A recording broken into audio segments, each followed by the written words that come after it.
Get this and get it straight. Crime is a sucker's road. And those who travel it wind up in the gutter, the prison, or the grave. There's no other end. But they never learn. From the pen of Raymond Chandler, outstanding author of crime fiction, comes his most famous character in The Adventures of Philip Marlowe.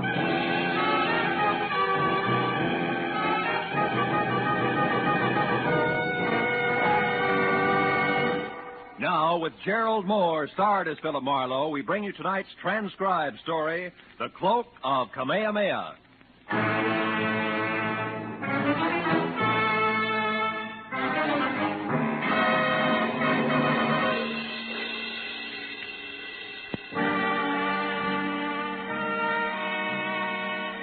A message that was delivered by a repulsively wide-awake boy missing a tooth front row center arrived at 6 in the a.m. and had come in 2 parts. The first, scrawled in black ink on a wrinkled piece of paper, said, Marlowe, get hold of a taxicab. Pose as the driver yourself, and at exactly 8 o'clock this morning, come past 8840 North Ogden Drive. Signed, Pollard Schindler. The second half had made more sense. It was printed in neat letters on neater green paper. And under an engraving of Benjamin Franklin read 100 silver dollars, payable to the bearer on demand. So at exactly 8 o'clock, I was behind the wheel of a hired cab, leather jacket, peaked cap, toothpick, and all, and within hay taxi distance of number 8840. Mr. Pollard Schindler, a round man in square clothes with haircut to match, was not late. You there, taxi, man. Yes, sir. Cab? Of course. Why do you think I'm shouting my head off? I want to go to the International Airport. Do you understand? The International Airport at Inglewood. Okay, Inglewood. International Airport it is.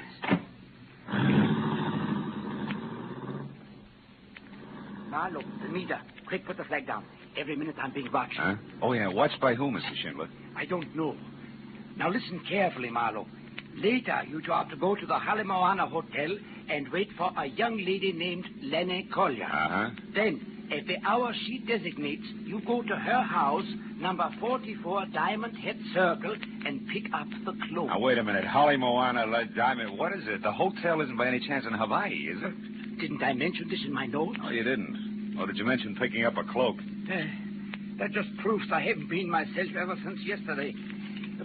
Yesterday, I received this anonymous letter that's postmarked Honolulu.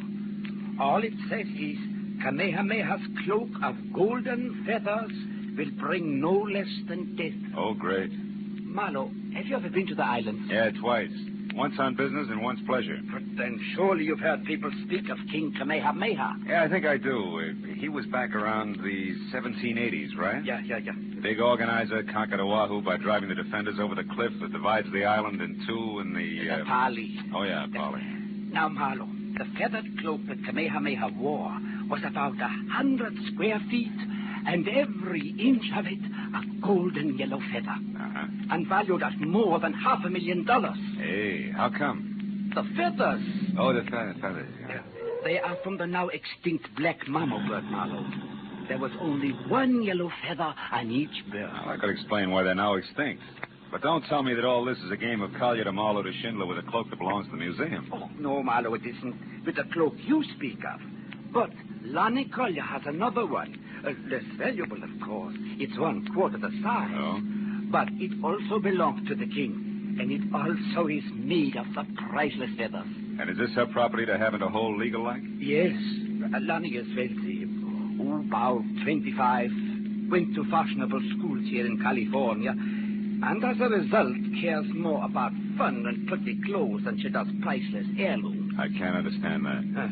So, for $50,000, I have bought the cloak to resell to a New York millionaire for almost twice that sum. Eh? He loves the island, Lord. Marlowe, Huh? I was right. I'm still being followed. Don't look back. Drive faster? Don't do nothing. This Oh. is exactly as I want it. Now, whoever it is will follow me, not you. And when I am in Honolulu, they will still follow me. Well, I take care of the business on hand. Huh? Yes. Now, there's a reservation for you on the next plane. So, after you leave me and collect your cab fare, which will be $500, you drive away. Then later, Marlowe, get back here, aboard your plane and underway. And tonight, when I've got the cloak? Take it back to your hotel room at the Kamehameha and sit on it hard. Because unless I am a complete success as a decoy, you will have your share of trouble, too, I'm sure. But, Marlowe, From what specific direction it will come, I do not know. I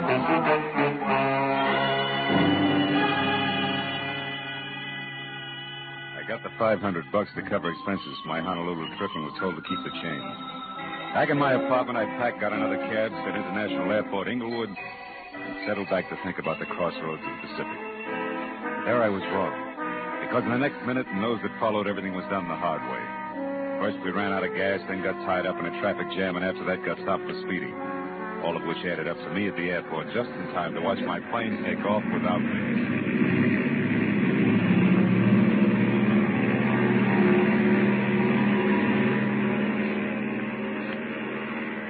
Later, when I told a cherubic clerk in a gray flannel and insipid smile that my name was Philip Marlowe and that I wanted a reservation on the next flight, which was leaving in an hour, things got even worse. You can't be Philip Marlowe, sir. That is not the Philip Marlowe who was on Flight 21 that just left. You have a reason for saying that, huh? I most certainly do. There were 36 seats on that plane, sir, and when she took off, all 36 were full. I know. I checked them myself, and I don't make mistakes. Well, bully to you, boy. But I happen to be both Philip Marlowe and the man who was supposed to be on that plane. Also, Buster, I'm just about out of patience. How do I get on the next plane or don't I? Come on, I can't stand indecision. You what? Mr. Marlowe, I think it can be arranged. That's better. As a matter of fact, I'm almost sure of it.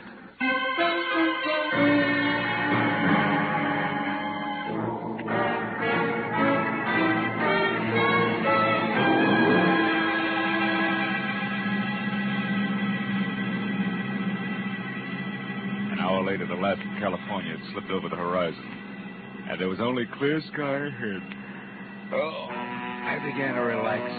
My mind drifted pleasantly. Frosted Hawaiian punches, warm white beaches, and lovely hula hand.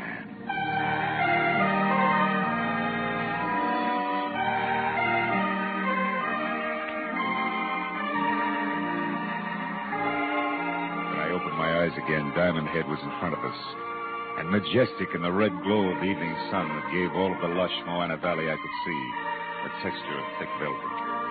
We landed like the airport was made of marshmallows, and a half hour later I was in the lobby of the Holly Moana Hotel.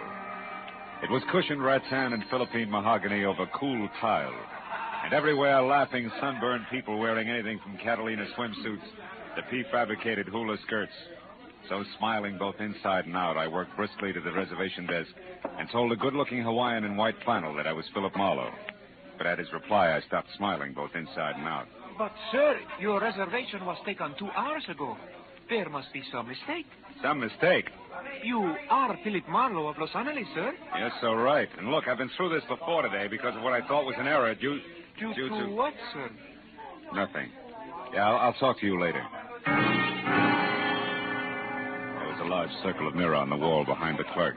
And even as we had talked, I caught the reflection of a beautiful tan girl in cocoa brown suit, white pearls, and no stockings, who at the mention of my name had done a take that made her long blonde hair whip straight out. When she saw me watching her, she pivoted sharply on a spiked heel and hurried toward the lanai under the banyan tree, where there was Hawaiian music and a lot of different-looking people drinking at glass-top tables under a three-quarter moon. I stayed near the reservation desk long enough to light a cigarette. Then I followed her. She was seated away from the lobby entrance, and on a hunch that she just might be Lani Kalia, I started for an empty table next to her. But a middle-aged Chinese in gay gabardine, Panama to match, slipped into the chair that I was after. So I forgot about being subtle and addressing her as Mrs. Collier, introduced myself as an old and dear friend of Pollard Schindler's. One Leland Dunn. Well, this is a pleasant surprise, Mr. Dunn. But tell me, how did you know what I look like? Well, Pollard Schindler's accent doesn't hamper his vocabulary, Miss Collier. Oh. He used the right adjectives, believe me. I'd love to. But I can't, Mr. Dunn, because Pollard Schindler never saw me in his life. All our business was done by telephone. Okay, my mistake. I'm Philip Marlowe, Lanny, and I want to know when we rendezvous at 44 Diamond Head Circle for the Cloak of Kamehameha. The cloak? Look, you're no more Philip Marlowe than you are Leland Dunn. And if you need a reason, it's because I just left Philip Marlowe upstairs. Now, look, baby, there's only one Marlowe. That's me. I can prove it. I'll bet you can. Forged papers and all. I've already been warned to watch for imposters, so quit wasting both your time and mine and get out of my way. I've got things to do. Now, wait a minute, Lonnie. What Listen. for? Proof that you're actually Kamehameha himself? No thanks, mister. Goodbye.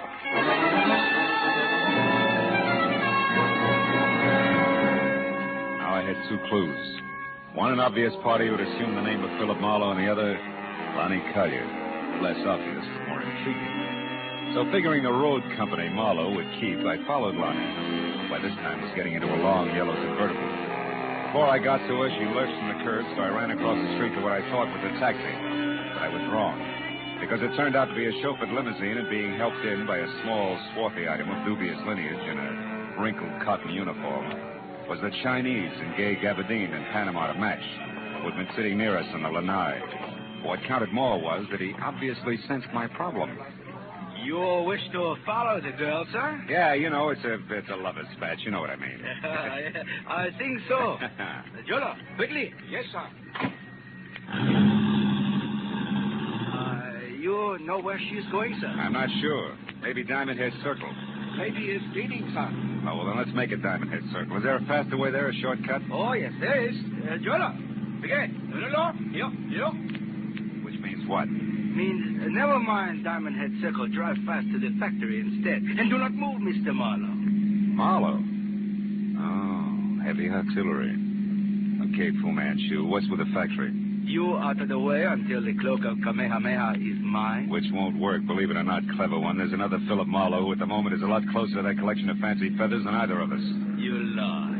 A stupid bid for freedom. A bid that will not get you any... You're up! And truck, look out! As we hit, I slapped at his gun, then jerked the handle of the door and jumped. When I got to my feet, I was on the sidewalk and bruised, but better off than the China boy who was draped over the back of the front seat. A crowd that included a towering Hawaiian policeman who promptly told mine host to shut up gathered in a hurry, so I ran for a cab, gave the driver $10, the address I wanted, and took off.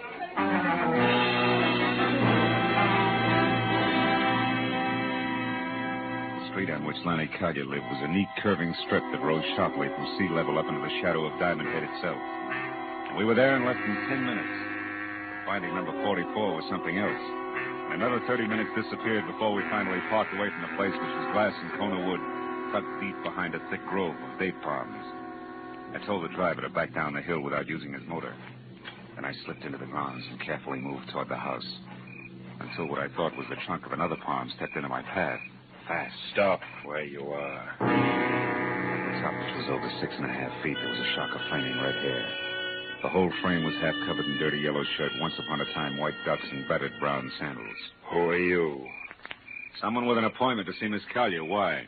You belong to this place? Yes, and this place belongs to me as well. All of it, Miss Collier included. She's mine to protect, you understand that? Malahini. Malawitch? Malahini, greenhorn tourist, a kind that I hate. A kind that's ravaging all that's beautiful, stealing the islands from those they belong to. Take it easy, Red. I'm not here to stick your pretty island in my pocket when you're not looking. All I want is words with Lonnie Collier. You're like the rest of them, trying with cunning and deceit to turn her head away from these shores and toward the mainland where you come from. I won't stand for it. Why don't we break this round table up and get to the house? I'm in a hurry. All right. But I'm sure that Lonnie will be on my side. So sure, in fact, that we really shouldn't disturb the flower. Should we? Should we, Malahini?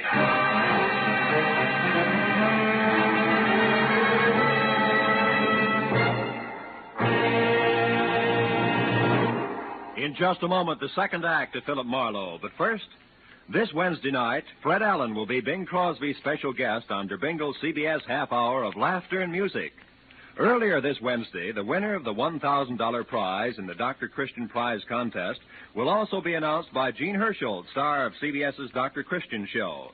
And don't forget that Groucho Marx and Burns and Allen will also be here on most of these same CBS stations this Wednesday. Now with our star, Gerald Moore, the second act of Philip Marlowe, and tonight's story, The Cloak of Kamehameha.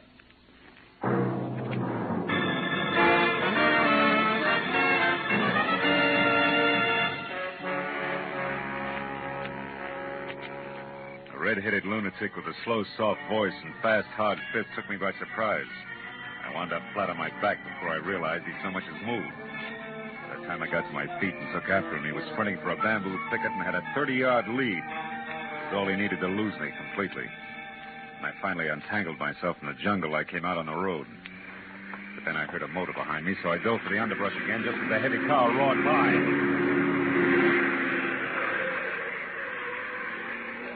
I had seen it before. In fact, I'd been in it. It was the limousine that belonged to the Chinese. The back seat was empty, but the half-caste chauffeur Jolo was crouched behind the wheel like his life depended on it. Now, as I walked back toward the house, I saw that a door was standing open, spilling a shaft of yellow light across the dark grounds. I started up the walk when it came. A second later, Lonnie Collier burst into the path of light and ran for the open door. I went after her, caught her by one arm, and spun her around. No, let me go. What happened? Why'd you scream, Lonnie? Back there in the pond, I heard a noise, and when I came outside, I found him there. Found who? Come on, show me. All right. I talked to him just a few minutes ago, and Yeah? I gave him the cloak. Now it's gone. He's dead. He's dead with a knife in his back. There. Look, there in the water. Oh, brother. Who is it, Lonnie? Do you know him? Yes. Yes, that's Philip Marlowe.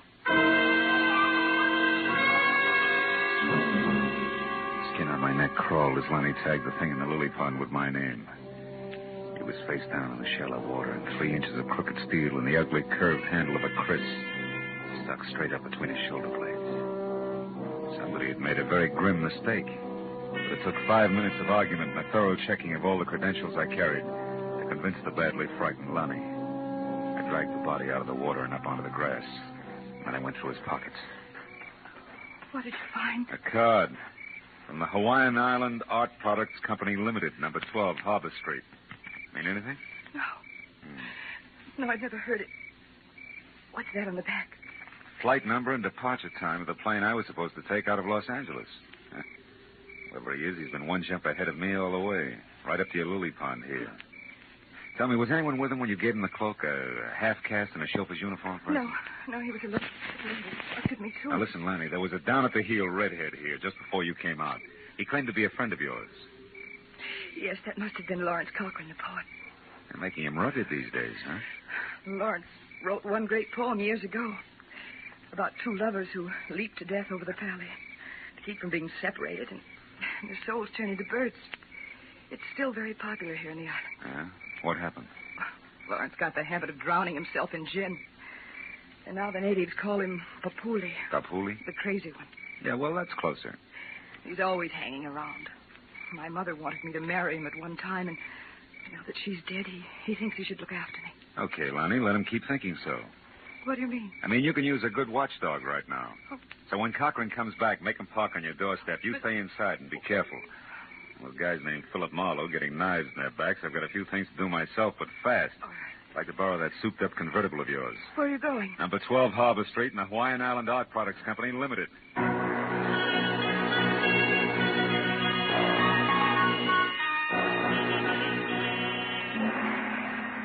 Harbor Street was a narrow, twisting alley 2 blocks below King Street.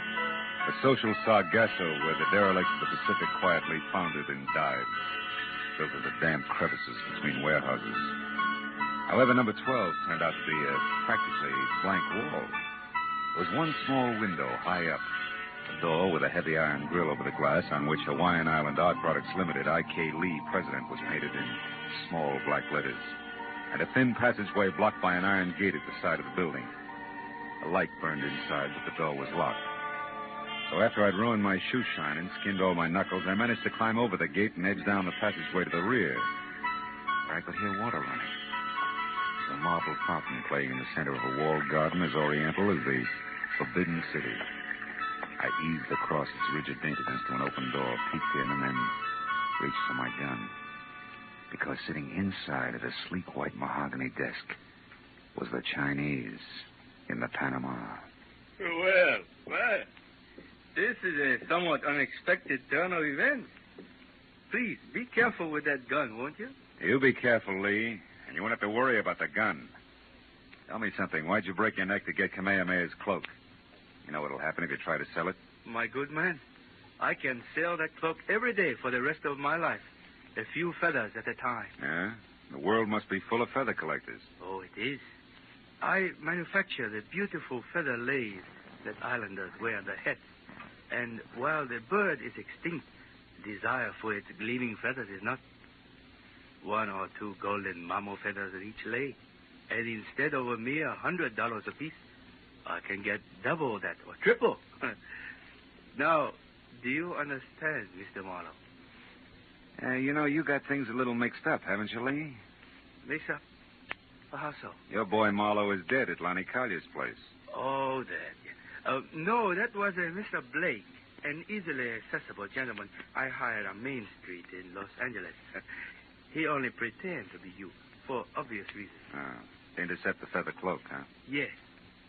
I've known all about Pollard Schindler's plan since their inception. I followed every move he made. In fact, it was I who caused all your trouble on the way to the airport this morning, by means of a bribe to your driver. Too bad you won't be able to keep your nest lined with Kamehameha's bathrobe after all, Lee. Because I'm going to walk out of here with it, or big chunks of your face. You name it. Where's the cloak now? I gather from this that you do not have it, Mr. Marlowe. That's what's known as a shrewd observation. And that Mr. Schindler, as I suspect, has tricked us both. You're stalling, Lee. I'm warning you. Start talking. Oh, that is all I wanted to find out. Yolo. That is judo, Mr. Marlowe. Almost like magic, isn't it?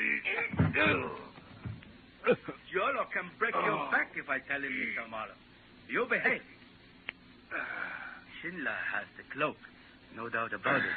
So I must find him at once with no interference from you, Mr. Marlowe. Jolo, you have his gun, so lock him inside. I may need him later. From something that half-casted under my spine. At the edge of his hand, my legs were paralyzed. I felt like the practice dummy in a school for chiropractic. Every joint in my body ached when I moved. So I didn't move until the feeling oozed back into my legs. And I wobbled to my feet and looked around. There was a small high window I'd seen from the street. A heavy chair, a desk with a lamp, and something like a picture framed in bamboo on the wall. I glanced at it and then looked back. Kept looking hard for a long, long time until I finally realized what it meant. The answer to the whole thing was contained in that bamboo frame. I had to get out and get out fast. I unplugged the lamp, plastered my back against the wall next to the door, and tapped on the lampshade to intrigue Jolo into coming in. It worked. When the knob turned slowly, I threw the lamp up at the window. The crash brought the door open with a jerk, and the jerk stepped in with my gun in his hand. What's going on here, Mr. Marlowe? Where are you? Answer. Right here, Jolo. Now get up. I got some magic to show you. A trick I learned in Kansas called the haymaker. I ran down the hall to the street door and out to the car. There was no traffic problem at that hour, so I jammed the gas pedal at the floor and held it there right through the heart of Honolulu and up the twisting road that led to the mountains back of the city. The echoing roar of the motor as it tunneled through the forest lining the road was finally replaced by another roar. Wind. The unending gale that shrieks through a precipitous pass 3,000 feet above the city. The Polly. I swung the car to the side of the road and ran the rest of the way, out to where the rocks rose to a knife edge that dropped a sheer 1,000 feet to the valley floor. Then I spotted them. Lonnie lying at the cliff's edge and standing over her, his red hair ripped by the wind, was the mad island poet. Drunk as a lord and flapping around his shoulders like a pair of huge gold wings was the cloak of Kamehameha. My love, I offer you the freedom of the bird. Come, Lonnie. No, let me go, Lawrence. You're mad. No, Lonnie, you're the mad one.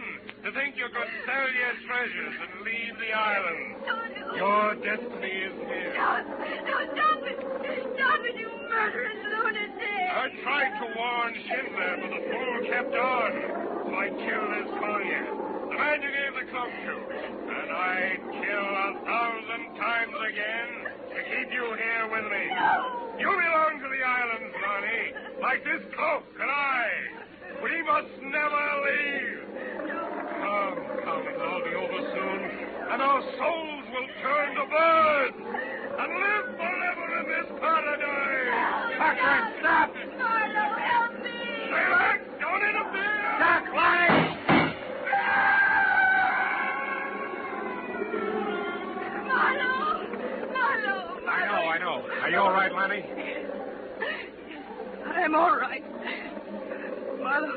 cloak. The cloak. Yes. Cochran must have lost it as he fell. And the wind brought it back to me. Oh, it's strange, Marlowe, but I don't want to touch it ever again. I know what you mean. I'll carry it. Come on, Lonnie, let's get out of here.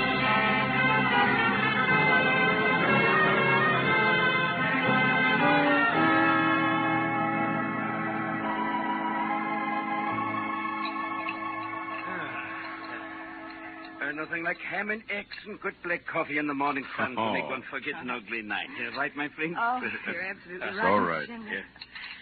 More coffee, Phil? Mm-hmm. Oh, thanks, Lonnie. So, Lee was picked up by the Honolulu police, huh? Sure. I had it all set up. He'll spend some time in prison. And Jolo, too. By the way, he was still unconscious when they got to him. What in the world did you hit Jolo with, Marlowe? Enthusiasm, mainly. And that's when you got away and came up to the party, wasn't it? Mm-hmm. Phil, how did you know it was Lawrence and where he'd be? Well, it's all tied with that one popular poem that Cochran had written, Lonnie. Oh? That anonymous letter you got in Los Angeles, Mr. Schindler, was a line from that poem. Oh, Kamehameha's cloak of golden feathers will bring no less than... How did you find that out, Marlowe? Well, you see, when I was locked up in Lee's factory, I saw a full copy of the poem on the wall in a little bamboo frame. Oh. When I came to that line you just quoted, it stuck out like it was printed in neon. See, for me, that pegged Cochran as the killer. Going on that hunch, I tried to look at things from his angle. He was a murderer, sure to be caught, desperately in love, insanely possessive of everything he thought belonged here in the islands. And he was an unbalanced lush as well. The rest of it figured, that's all. Oh, I see. And when he was cornered, he went back to the one important thing that he'd ever done. Exactly, Lonnie. He was lost. So he identified himself with the hero of his poem and took that as the only way out. Amazing. Yeah, truly an amazing thing. Yeah, it's a terrible thing, too, Mr. Schindler. Well, we all got what we went after, didn't we? Each of us. Even Lawrence Cochran.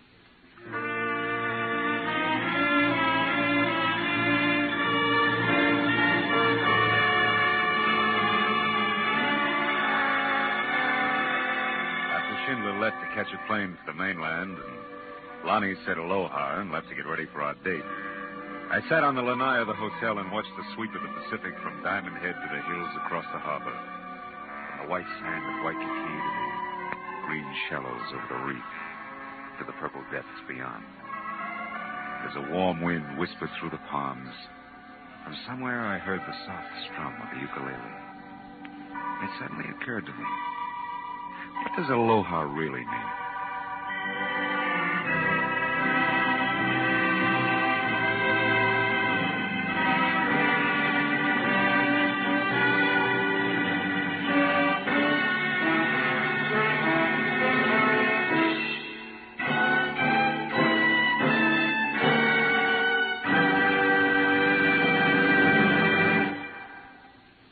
The Adventures of Philip Marlowe, bringing you Raymond Chandler's most famous character, star Gerald Moore, are produced and directed by Norman MacDonald and are written for radio by Robert Mitchell and Gene Levitt. Featured in tonight's transcribed cast were Wilms Herbert, Lynn Allen, Jack Crucian, Dan O'Herlihy, Byron Kane, and Peter Leeds. The special music is composed and conducted by Richard Arant. Be sure and be with us again next week when Philip Marlowe says... This time a dead witness, a $100,000 bribe, the eyes of a beautiful dreamer, and a corpse in a tool bin. We're all tied tight to the same thing. A fox's tail.